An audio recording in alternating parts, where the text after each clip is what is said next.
Welcome to SKUcast, the podcast for entrepreneurs in the promotional products industry. SKUcast shines a light on our industry's best work, features maverick personalities, and discusses what's really involved in running a modern promotional products business. SKUcast is the official podcast of COMMONSKU.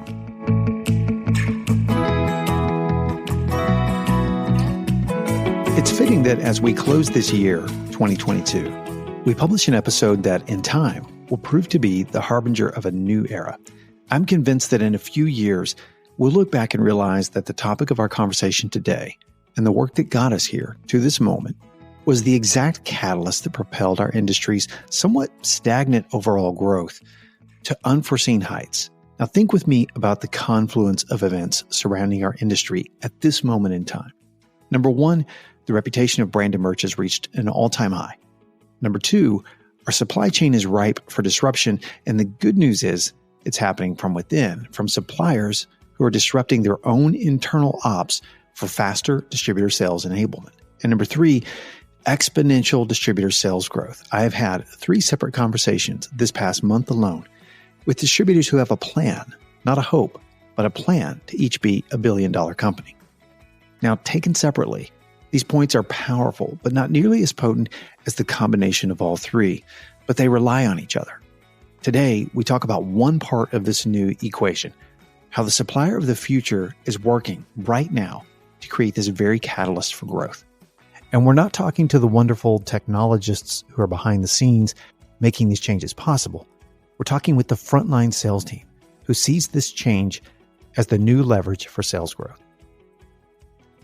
Get this. PCNA launched ePOs with COMMONSKU in September, just 3 months ago. Now, at that time, only 2% of all purchase orders were submitted through ePO. In 3 short months, ePO submissions to PCNA from COMMONSKU customers skyrocketed to around 50% of all purchase orders. My guests today are Emily Douglas and Aaron Harris from PCNA. Emily is a regional sales manager covering the field sales managers in the Midwest and Texas. She's been with PCNA for 5 years. Aaron Harris is the Director of Sales for PCNA Canada and has spent years in the field creating long-standing relationships with customers and developing a first-class sales organization. Today, we take this big, sometimes confusing topic of ePOs and we break it down to its essentials. We explain it. We discuss why it's important for both distributors and suppliers' sales success, what changes you and your team can expect with ePO adoption, and finally, why it's such a high-impact catalyst for growth. But before Emily and Aaron join us, I want to mention that if you are going to the PPAI Expo in January, we would love to connect with you there, and we have multiple opportunities to do so. On January 9th, we're hosting COMMONSKU University. It's where you can learn all about the platform, including presentations led by myself and my COMMONSKU colleagues, Aaron Couturier, Dave Schultz, Aaron Burley, Catherine Graham, and our entire Expo team. You can also visit us on the show floor at booth 5717 or join us for a private session in the SKU suite for a one-on-one chat with our team. But don't worry about remembering all this because we have a beautiful website that features all of this at commonsku.com/expo. We even have a list of all the COMMONSKU suppliers for you and your team to easily find them on the show floor. You can discover all of this and sign up and join us at commonsku.com/expo. That's commonsku.com/expo. And if you're not going to Expo, we hope to see you virtually on January 19th for SKUCon Virtual, the conference for innovators, explorers, and dreamers in the promotional products industry. Learn more about our incredible lineup of speakers and rally your team to join us. To learn more and register, visit SKUCon.com/virtual. Today's episode is brought to you by COMMONSKU, the work from anywhere platform that powers your connected workflow, enabling you to process more orders and dramatically grow your sales. To learn more, visit commonsku.com. Now here's my chat with PCNA's Emily Douglas and Aaron Harris.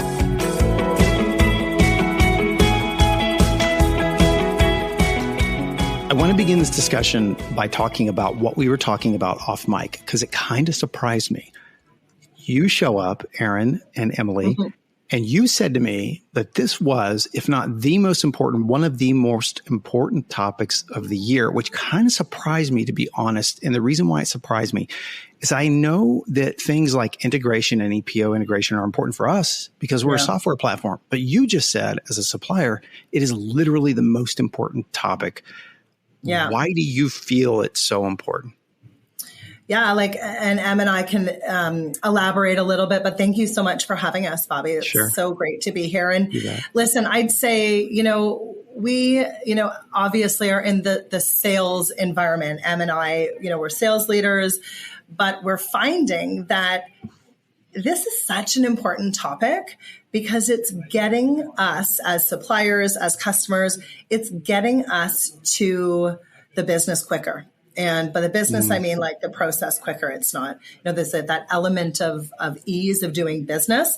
And for you guys, obviously, as a software company, that's sort of, you're rooted in that. But for us, with people retention, with ease of doing business, that for us is like critical. And we're really excited to be here because, almost like lending from the sales bent, the more we can educate our teams in sales, the people on the street having conversations with the customers, the more that we can educate them on how to have these integration discussions as they come up, because they're coming up all the time, they're coming up around not just promo standards, but just certain customer business needs. And the more we know how to answer those questions or at least help navigate them, we want to be sure that we're doing that with our sales peeps and that we're just in a more of a leadership position to help get to the business quicker. Emily, your frontline sales, how would you answer that? Yeah, I would say it's all about the customer journey, right? And the customer experience within that journey. And so like any consumer experience, as we are in the digital age and as we've seen digital transformation really post-COVID be accelerated, how can we make a customer's journey as they purchase and consume from us easier? And we've learned immensely that it's integration and it is a much smoother process. It will get smoother as we progress, just as any digital journey would be. But I would say the ease of doing business, like Aaron mentioned, is by far number one in making sure as we progress through, no matter which type of customer that a distributorship is, that integration will help that journey along as they go through purchasing and placing POs and having those orders fulfilled. Let's pause for a minute and explain a few words that I think we take for granted that all of us understand and on the same page. We keep talking about integration. And there's a word on digital transformation. Those two words keep coming up in the industry. They've come up a lot more in the past 6 to 8 months than I've ever seen.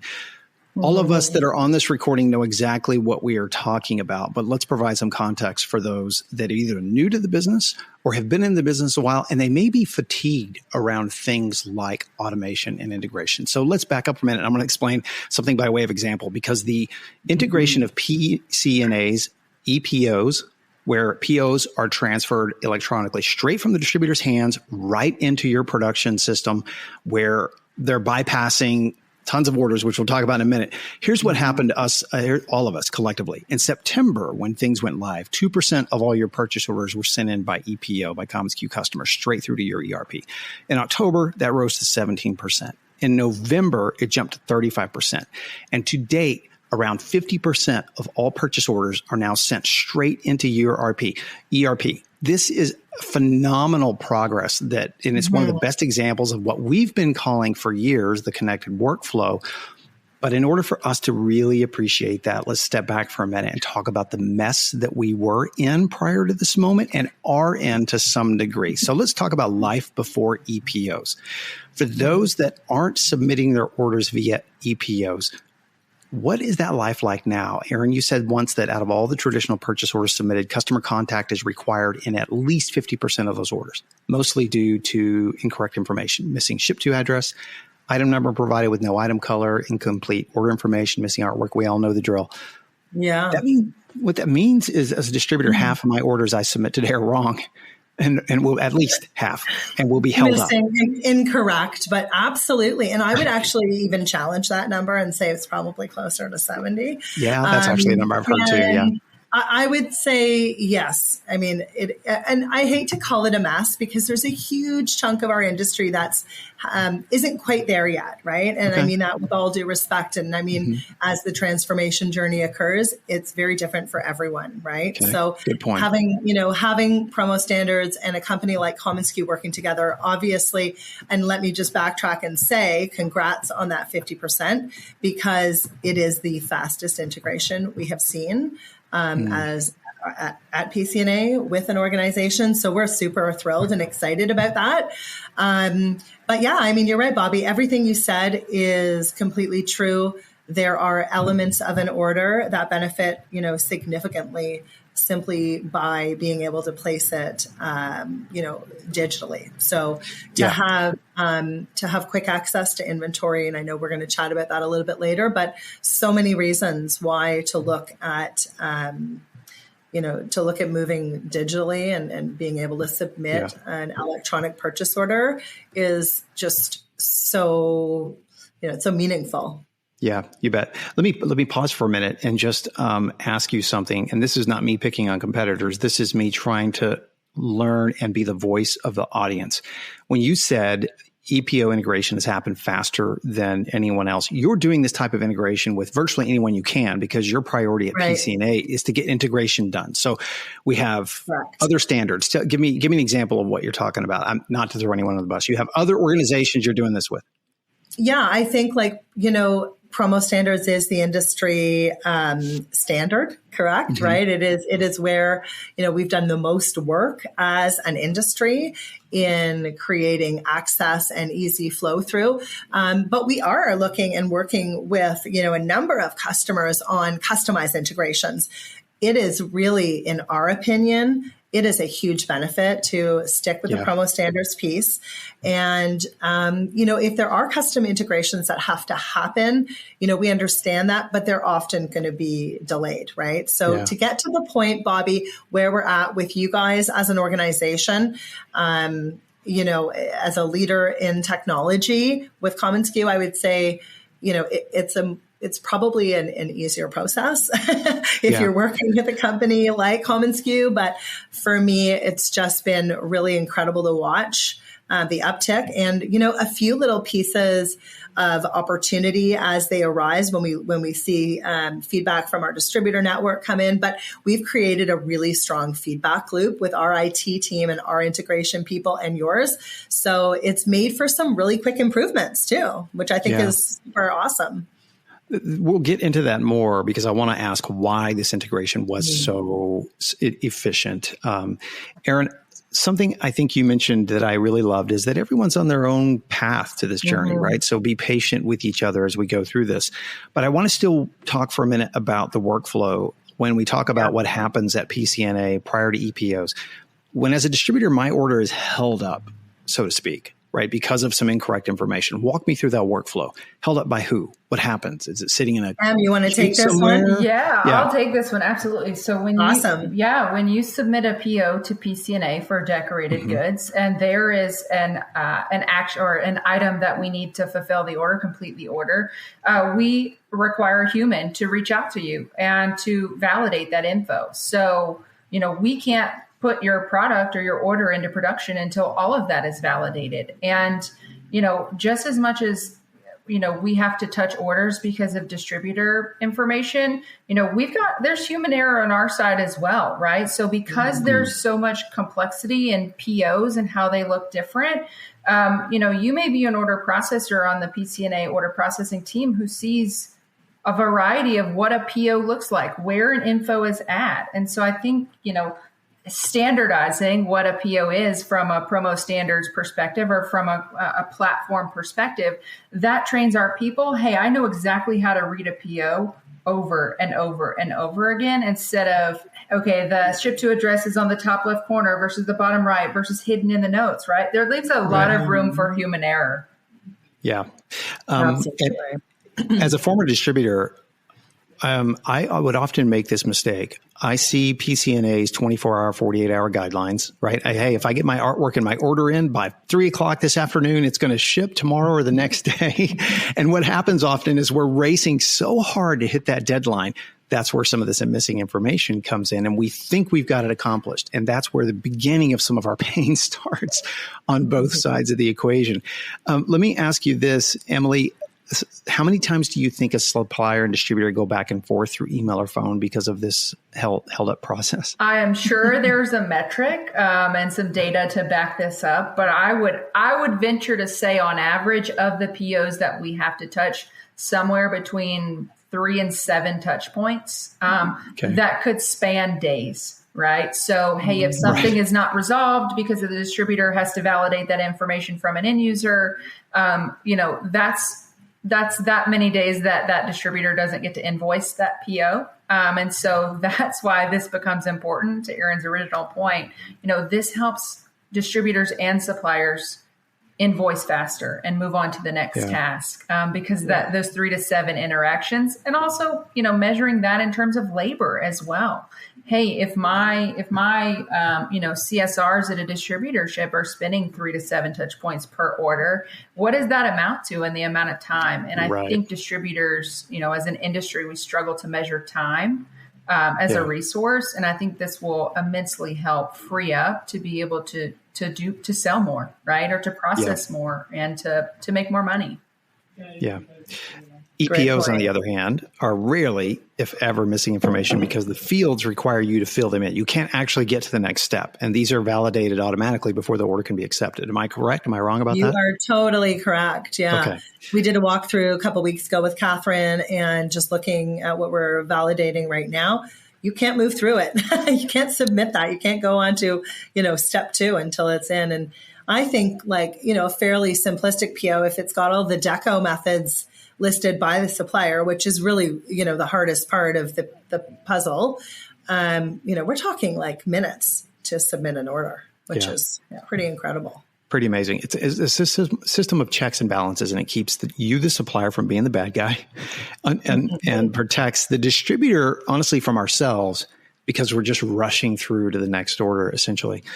So the number one reason why ePOs are important for everyone listening right now, and for those that even may be fatigued by hearing this for so long, is, for me as a former distributor, what I hear is that these ePOs, correct me if I'm wrong, are immediately prioritized over traditional orders because they bypass the order confirmation and the order entry process. Am I wrong about that? For me, I'd say the order confirmation still happens, but what I would say, it's not being done by a human, it's being automated. So yes, it bypasses the human element. So it's automated directly through the system.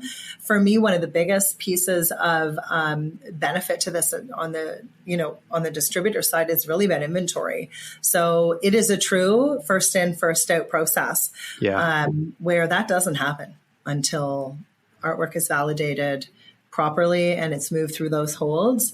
I believe on most suppliers. Yeah. So this is a huge advantage to integrated distributors for sure. Emily, speak to that from a salesperson's perspective who is out there trying to sell, trying to, close deals with distributors who are also trying to close deals with their clients.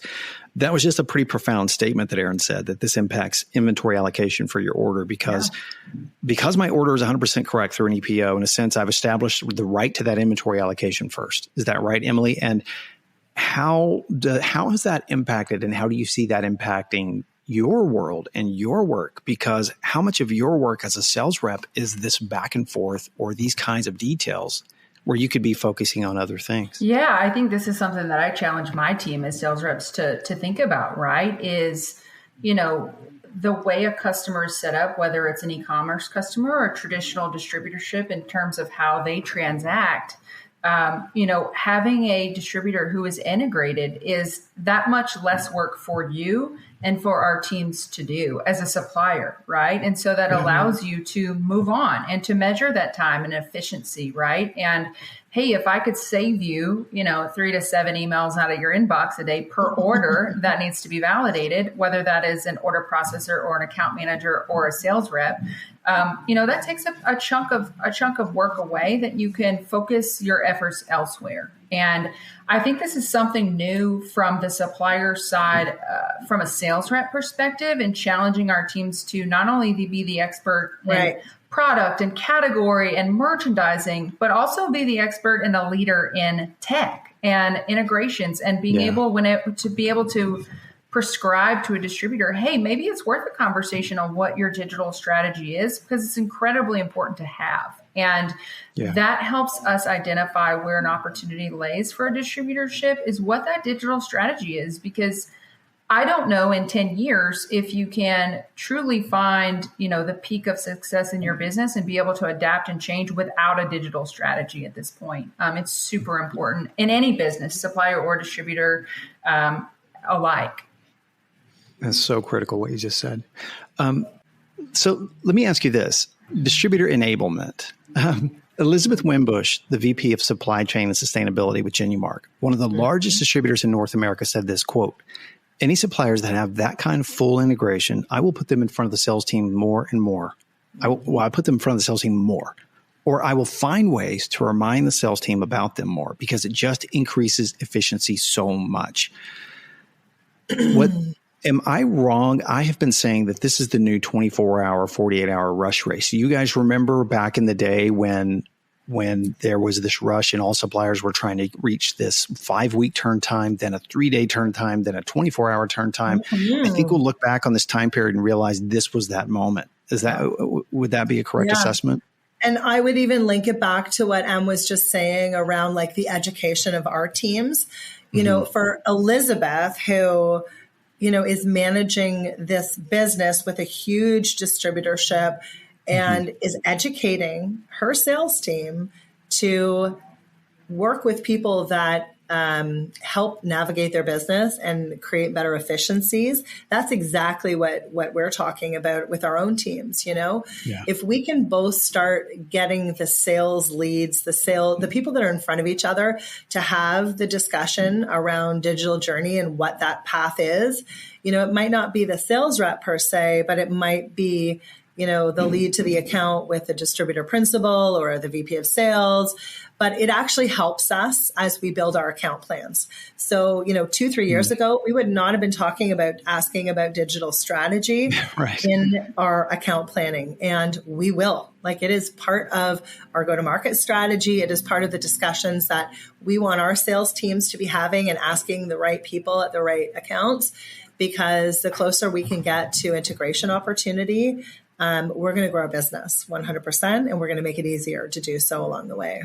And I would also say, we're in a bit of a digital arms race, right? Which is not only who can do it the fastest, but who can do it the most accurately. And I think that's pretty critical, because there are so many complexities with decorated goods, and even with blank goods as well, when you have to facilitate decoration at some point.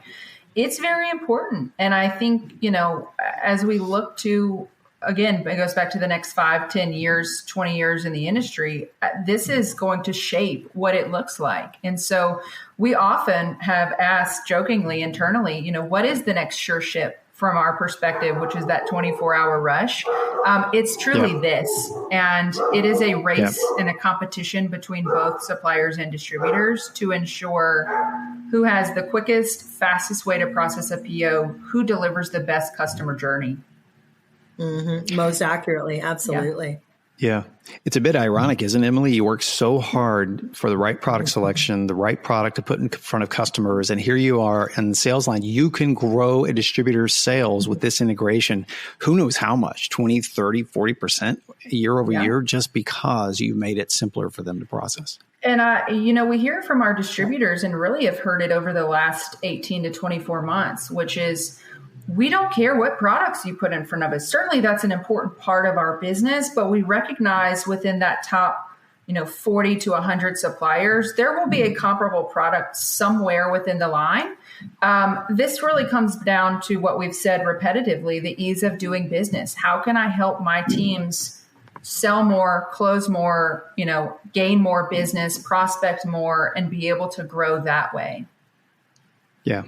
David Nicholson coined the phrase distributor enablement, which I loved. And he may have picked it from somewhere, but it's the first person I heard it from. And to denote this sort of new era that we've been talking about, where more and more suppliers are investing in technology and in particular ways to empower the customers. I'm sure that distributor enablement is something that you're doing even beyond tech, like the infrastructure and changes that you're making in a supplier's business. Do you see a time when PCNA or other suppliers will require EPO only someday?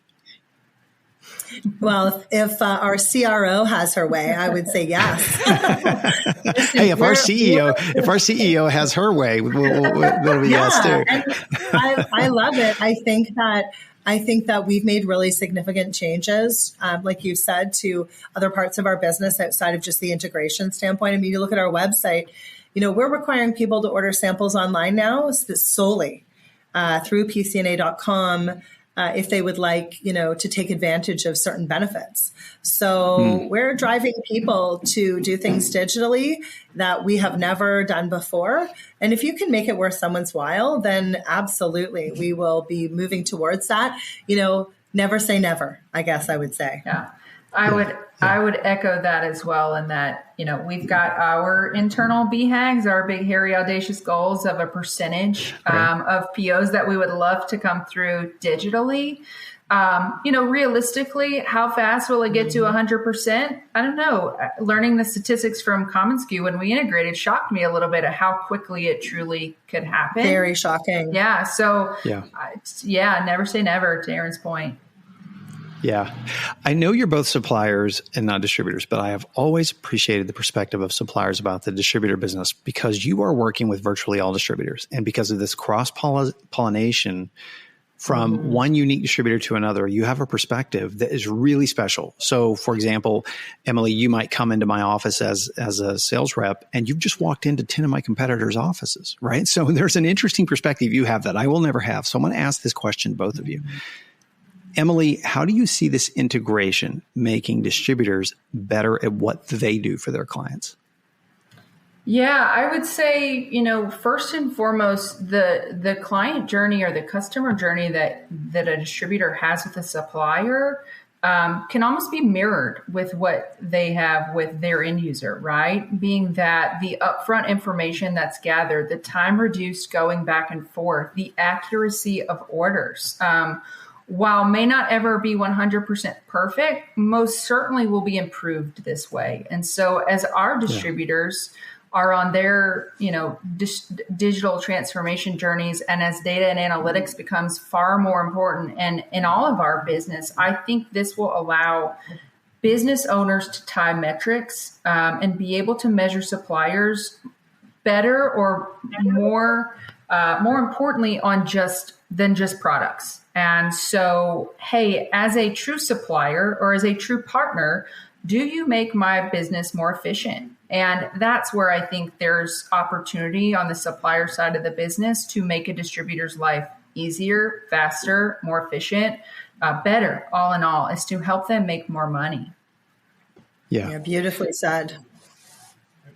Aaron, any other thoughts you want to add to that? Summed it up perfectly. I think, you mentioned data and analytics and the judgment based outside of just the product selection. I know how far have we come in the last few years from really just showing product to having meaningful partner discussions. I think the pandemic helped us do that. I think it helped us have conversations digitally that we never had before. Where we weren't just, to coin a phrase, showing up and throwing up with a bunch of product. So I think it's made us better business partners, truly, as supplier-distributor relationships have grown, for sure. Yeah, I totally agree. As a former distributor, the thing that I know, I'd be looking at the P&L, and we used to have payroll split in two different areas. We'd have payroll split into sort of sales and client-facing payroll, and then our ops side that was handling, all the things we know, from processing orders to following up on orders. And there is this shift that can occur because of this, where I might say, let's say, for example, 65% of my payroll costs might be wrapped up in just this mess of following up with orders, processing orders, those kinds of things. versus now the shift might turn. If the shift turns and 65 to 70% of my payroll is now front client facing resources and people that have shifted now to working on solutions for clients, guess what happens to my business? Instead of us growing, in a very moderate pace, we can now see a much more accelerated pace because the percentage of our energy is spent on forward projects and not either existing project or past projects. And where can you invest that money, right? Like where else are there opportunities within business that you can reinvest and repurpose those dollars to do exactly that? Yeah. And I would add to that, like for us, back to the data and analytics side, it's very easy for us to track who we're growing with as a supplier. So to your point, Bobby, as we look at the outpaced growth with some of our partners who are digitally integrated, we are seeing significant outpace growth from an industry standpoint, from, our own metrics, usually from that distributors metric. So, we're starting to see that. We're actually starting to see, at least on our end, that the business is growing with those partners that are digitally integrated with us. So I'd say that probably holds true on the distributor side as well. Yeah. Go ahead, Emily. Was there something you were going to add? No, I was just going to say, as I watch my team interact with, many of the top 40 distributors on a regular cadence, whether it's business reviews or other business conversations, rarely does integration not come up. And most of the time our team is trained to bring it up, but the majority of the time the distributor brings it up as well. So I think it is a topic of conversation that is hot for both the supplier and the distributor side, and there is a need, and that will spread quickly as we see more and more people send ePOs. Yeah, I'm glad you brought this up because as a distributor, and I'm listening, we've had somewhere around 50,000 listens to the podcast this year, and we have probably an audience split about 70% distributors, 30% suppliers. I'm listening, I'm going, what can I do practically about this? And I want to ask your advice for distributors because I think there is a very important aspect of this, and that is for me as a distributor, I valued my top 20 suppliers so much that's the conversation. For one thing, that's a practical takeaway. I need to have that as a front line conversation, as a number one conversation. We're all about to go to Expo, and I can see myself walking into my top supplier partners booths and going, what are you doing about digital transformation and integration? Because it's the most important thing for my distributorship. So there's this, there's something that can happen from the distributor's viewpoint where they have more leverage than they think. I think some of us might be guilty of waiting for all this to happen so our business can get better. But actually, as a distributor, if we are pushing for that and telling our suppliers that it's important, then that integration would happen faster. I think that goes back to the education standpoint and the conversation that we had at the very beginning off mic is that, I don't know if it's so much as leverage because I really try to look at this as a partnership. But if I'm a distributor and if I'm a distributor and I'm walking into a booth or I'm having my, first out of the gate, yearly meetings in the new year with some of my key suppliers, and I'm a principal where that is a priority for me, and I'm a distributor and I'm like, we need to be better integrated. The question is really, I think, tapping your suppliers, like either you're an important partner, and if I'm a distributor and if I don't know that you are a potentially integrated supplier, then sure, there's that conversation around, are you guys going to become more integrated? Because it's important to my business as a distributor. I'm putting on a distributor hat right now. But it's also the conversation I think that maybe some distributors have struggled with, which is teach me, tell me what I need to do. Where should I go? What do you recommend? If I'm as Em and I go down the journey of learning so much more about integration and digital transformation and speaking that language to the sales folks in our industry, it's really about learning. So if I'm a distributor and I don't know, and I'm not yet going down that journey myself, it's about what are the best practices? What do you see working? So that's why I think today these conversations are so critical because you're hearing from Emily and I, and we are in sales leadership. We are not on the integration team. We are not a part of IT. Right, good point. If you can't tell. But the truth is we're having meaningful conversations with some of our largest accounts, and we're doing it on a biweekly basis with our integration teams. So often sales has to wrap their arms around these conversations with integration to get the ball rolling. So that would be my advice, is ask the questions, who's doing it well? If I'm a distributor, hey, supplier, what's working? For me, an amazing best practice to share is what we've done with COMMONSKU in the last 3 months. To go from 0 to 50% EPO integration in the US market with ePOs and PCNA is a huge win and a best practice. And they need to be working with people who know how to get them there. Yeah. Emily, we're going to give you the last word. Thank you. I appreciate it. Sure. I would say, to Erin's point around education is just having the conversation, right? Whether that's with other distributor networks, right? Whether that's a community of people, finding like businesses and mastermind groups, and really asking. And I think that is, that's becoming more important, and where we find some duplication efforts like, hey, I'm not going to reinvent the wheel. I'm going to take what other people have done and figure out a way to make it fit in my business to where it's not totally customized, but yet it's a fit for my business. And I think that sharing is really important, especially as distributors embark on their own journey. It is scary, right? It is a business need that owners and other people that are stakeholders within that business have to decide on how to invest and when to invest and how much to invest. And those are big decisions. And I think we can learn from each other, whether that's mastermind groups or community, and how to make that best fit for that organization. Great point. Erin and Emily, thank you so much. I literally had no idea how passionate the three of us were about educating everyone on this topic.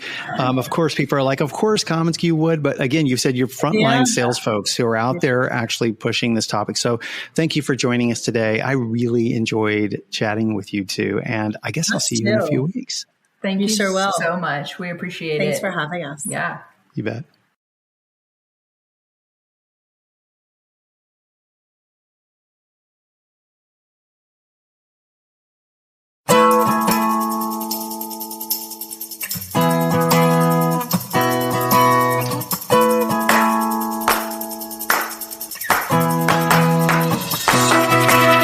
Thanks so much for tuning into this episode of SKUcast. Be sure to keep up with our latest content by subscribing to SKUcast on iTunes or to our blog at community.commonsku.com. Until next time, friends, thanks so much for listening.